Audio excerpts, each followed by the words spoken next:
Itu tadi 3 jenis status ya teman-teman sekalian ya.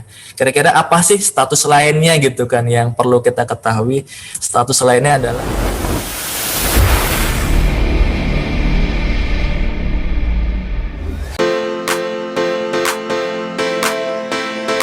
adalah SPBL.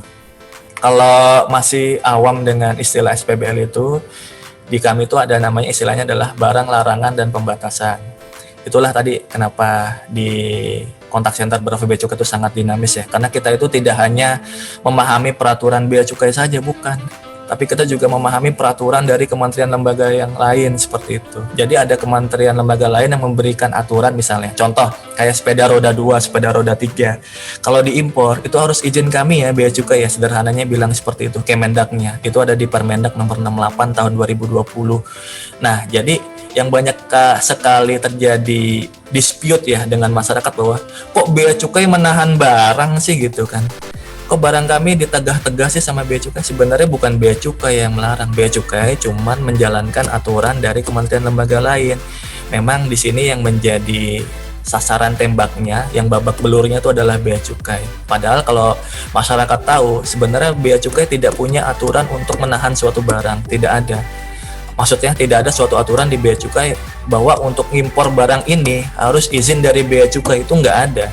Yang ada adalah izin dari kementerian lembaga lain. Itulah dinamisnya kami di kontak center ini. Kami harus mengetahui peraturan kami sendiri dan peraturan dari kementerian lembaga lain. Itu tadi baru dalam hal Permendak ya. Bisa jadi dalam hal obat, makanan, kosmetik itu diatur oleh Badan POM. Badan POM bilang ke bea cukai, bea cukai kalau ada barang ini tolong jangan dikeluarin dulu ya, sebelum orangnya ini mengurus izin ke kami. Kira-kira seperti itulah bahasa sederhananya. Jadi kalau dapat status SPBL, teman-teman itu bisa menjelaskan bahwasanya ini ada ketentuan dari kementerian lembaga lain. Nanti di situs trackingnya jelas kok kementerian lembaga lainnya itu apa. Jadi silakan Bapak Ibu ngurus izinnya kementerian lembaga lainnya. Kalau nanti pertanyaan adalah, Pak gimana sih ngurus prosedurnya? Itu sudah sesuatu hal di luar dari kita teman-teman. Jadi terkait bagaimana teknis pengurusan prosedurnya, itu bisa langsung ditanyakan ke kementerian lembaga terkait. Lalu status yang selanjutnya yang sering ditanyakan adalah adanya persetujuan keluar ataupun penetapan SPP BMCP. Mayoritas sekarang adanya penetapan SPP BMCP karena sekarang semua barang kiriman tadi yang saya bilang sebenarnya mau nilai berapapun itu ada pajaknya, seperti itu. Lalu kenapa saya tetap menulis kata-kata seperti adanya persetujuan keluar? Karena tadi ada barang-barang yang misalnya berupa buku ya. Kalau berupa buku dia itu kan semuanya bebas, bea masuk, PPN dan PPh-nya itu bebas. Jadi bunyi statusnya itu berbeda teman-teman. Persetujuan keluar seperti itu. Jadi ada 2 jenis status ya, penetapan SPP BMCP dan persetujuan keluar. Nanti di situ juga ada tagihan-tagihan pajak yang harus mereka bayar. Nah, ini juga yang kerap kali jadi pertanyaan teman-teman oleh pengguna jasa. Karena mereka merasa bahwa kok sudah SPP BMCP, saya sudah bayar, tapi kok barangnya nggak sampai-sampai ya, seperti itu. Nah, ini juga yang kami akan coba sounding ke teman-teman Kemenkiprime untuk mempersuasifkan kepada pengguna jasa bahwasanya bea cukai itu kan bukan institusi tentang jasa kirim antar barang, bukan. Jadi kalau di kita udah selesai, di bea cukai udah selesai, selanjutnya adalah tugasnya adanya di perusahaan jasa kiriman untuk mengantarkan barangnya. Nah, memang terkadang perusahaan jasa kiriman itu ada yang cepat, mungkin lotnya beda-beda ya. Ada yang lamban dalam mengantar ke pengguna jasa, sehingga lagi-lagi bahasa saya adalah kita yang kena sasaran tembaknya. Kita yang kena komplainan masyarakatnya. Padahal kalau masyarakat tahu, itu sebenarnya udah tidak ada lagi kaitannya dengan bea cukai. Kira-kira itu ya teman-teman ya, terkait mengenai status-status ya. Coba saya lihat chat, oh tidak ada ya pertanyaan. Baik, selanjutnya yang teman-teman juga perlu ketahui ya. Pak Endar, mohon izin bertanya. Siap, silakan Mbak. Ya. Mohon maaf sebelumnya ya Pak Endar, mungkin saya juga agak kurang menyimak karena baru selesai vaksin ya Pak. Bisa dijelaskan sedikit Bapak untuk singkatan dari SPP BMCP-nya? Oh ya, baik. SPP BMCP itu adalah... Terima kasih Pak Endar. Ya baik, terima kasih Mbak Sari atas pertanyaannya yang luar biasa ya. Sebenarnya SPP BMCP itu adalah dokumen teknis ya. Kalau secara sederhana ya, kalau saya boleh bahasakan dengan bahasa sendiri, itu adalah dokumen penetapan dari bea cukai, seperti itu. Tapi kalaupun pengen tahu kepanjangannya, itu adalah surat pemberitahuan penetapan bea masuk cukai, dan pajak lainnya. Maksudnya pajak lainnya itu adalah pajak dalam rangka impor, seperti itu. Jadi adalah SPP BMCP itu adalah surat pemberitahuan penetapan bea masuk, cukai, dan pajak lainnya. Kira-kira seperti itu ya Mbak Sari ya. Semoga bisa menjawab ya. Ya baik, bisa kita lanjut ya. Setelah udah ada penetapan teman-teman, kan tadi saya udah bilang sebenarnya barang kiriman itu nggak ada yang nggak bayar. Sebenarnya semua bayar. Nah, bayarnya dengan apa? Bayar adalah dengan menggunakan billing.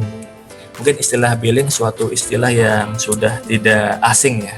Karena dari secara bahasa pun kita udah tahu ya, billing itu kan artinya tagihan ya. Untuk billing, teman-teman, ada hal penting yang perlu kami sampaikan kepada teman-teman, dan ini juga dari FAQ juga banyak yang bertanya ke kami. Kalau untuk perusahaan jasa titipan, ini PJT ini adalah perusahaan jasa titipan ya, biar teman-teman nanti tidak keliru gitu. Apa sih kepanjangan dari PJT? PJT itu adalah perusahaan jasa titipan secara sederhana seperti FedEx, seperti DHL gitu ya. Kalau saya boleh menyebut merek ya, seperti itu. Nanti juga ada lagi PT Pos Indonesia. Tapi yang saya akan coba bahas di sini adalah kalau untuk billing PT Pos Indonesia itu dikasihkan privilege lebih ya oleh pemerintah. Jadi ada jangka waktu sampai 60 hari.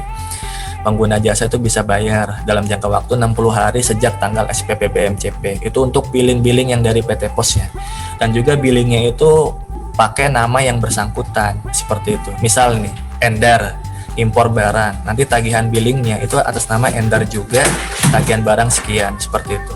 Kenapa saya sebutkan tagihan barang? Nanti saya akan jelaskan kenapa saya mengangkat topik tentang tagihan barang. Lalu untuk perusahaan jasa titipan, dia berbeda dengan pos, dia harus dibayar 3 hari teman-teman sejak tanggal SPP BMCP. Kenapa 3 hari? Memang bunyi peraturannya seperti itu. Terkadang kita di Bravo, di kontak center kan tidak bisa menjelaskan alasan kenapa dibalik suatu peraturan ya sebenarnya. Kita kan tugasnya adalah menjelaskan apa yang tertulis di peraturannya, apa yang tertulis di manual booknya. Manual booknya itu adalah peraturan kan, seperti itu. Untuk PJT itu dikasih waktu 3 hari doang. Dan untuk PJT itu ada suatu perbedaan dengan billing dari PT Pos. Jadi PJT itu ada namanya billing konsolidasi. Jadi billingnya itu dikumpulkan teman-teman. Misal tadi Mbak Sari beli barang ya, mungkin juga ada lagi teman-teman lain, misalnya Mbak Heni juga beli barang, saya juga beli barang. Nanti billingnya itu digabungkan atas 3 orang tersebut, seperti itu.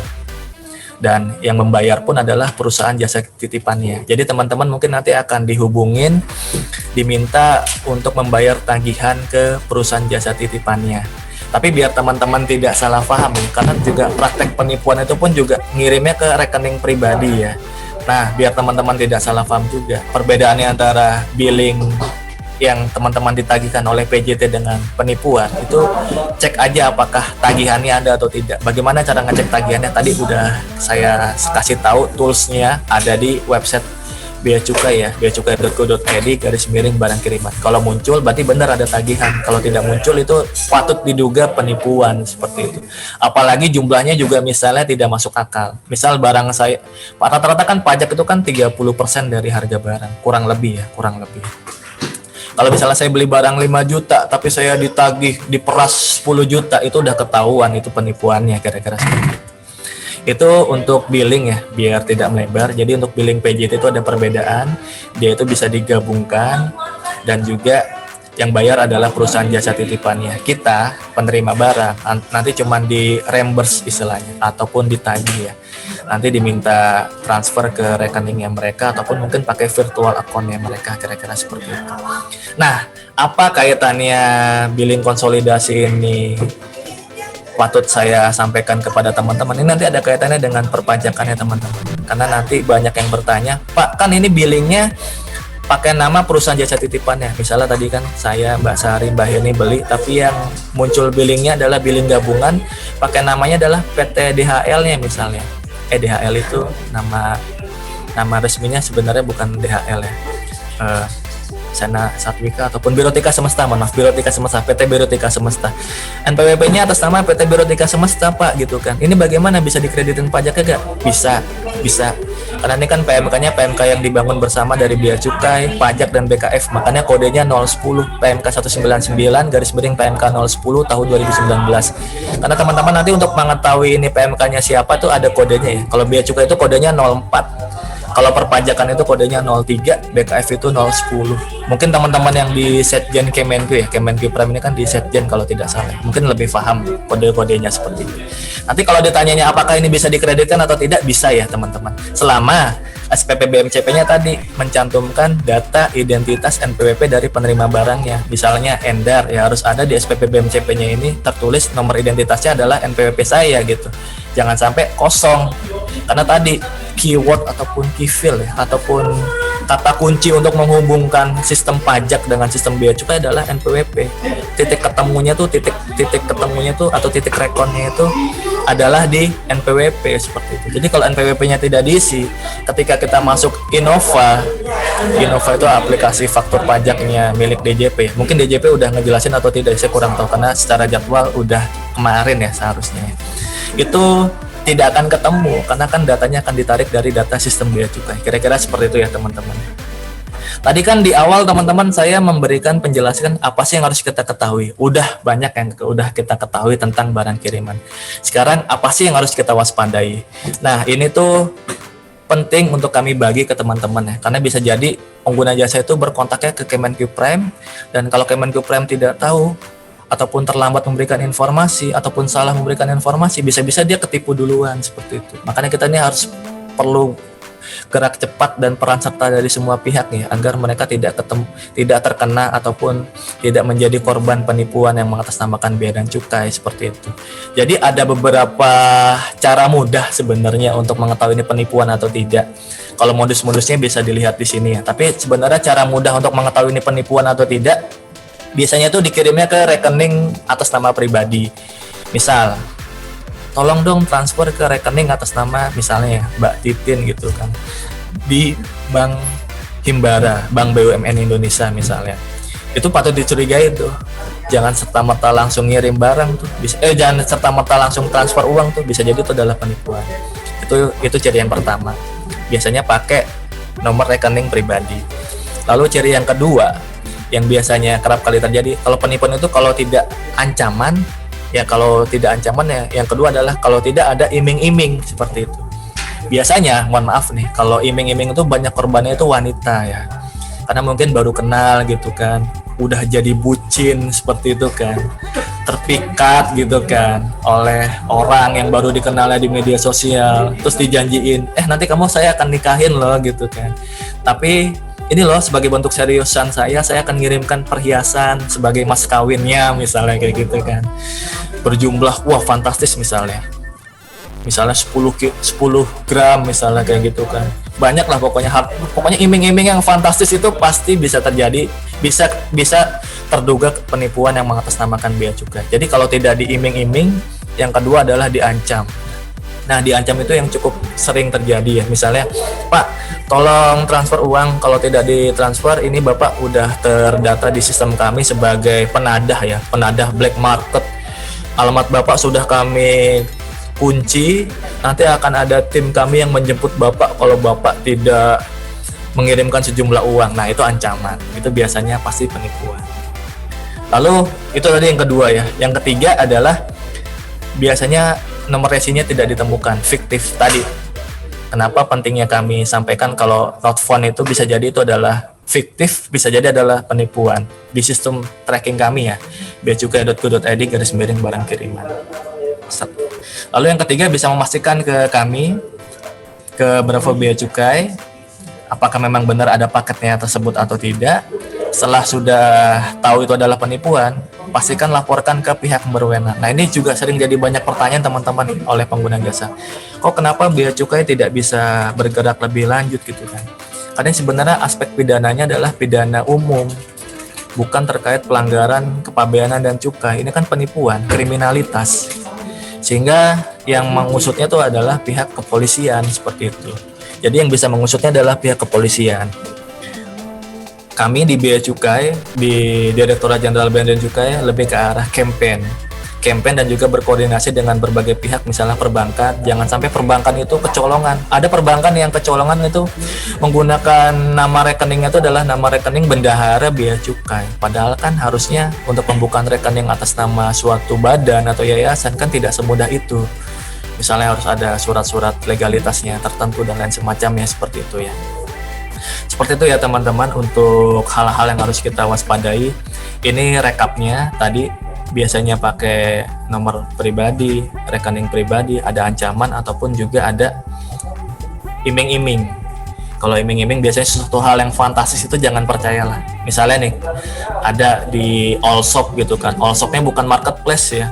Misalnya di Instagram ataupun di Facebook yang harganya tidak masuk akal misalnya.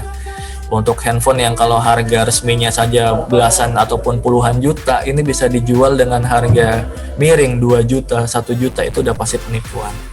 Dan biasanya Allshop-nya tersebut juga bekerja sama dengan satu komplotan sebenarnya, dengan orang-orang yang menteror ataupun menipu itu. Mereka satu komplotan, kira-kira seperti itu. Ini untuk barang kiriman ya, sudah saya sampaikan. Trending topik yang pertama, kurang lebih sudah 1 jam ya. Mudah-mudahan nanti bisa sampai ya kepada materi-materi yang lain.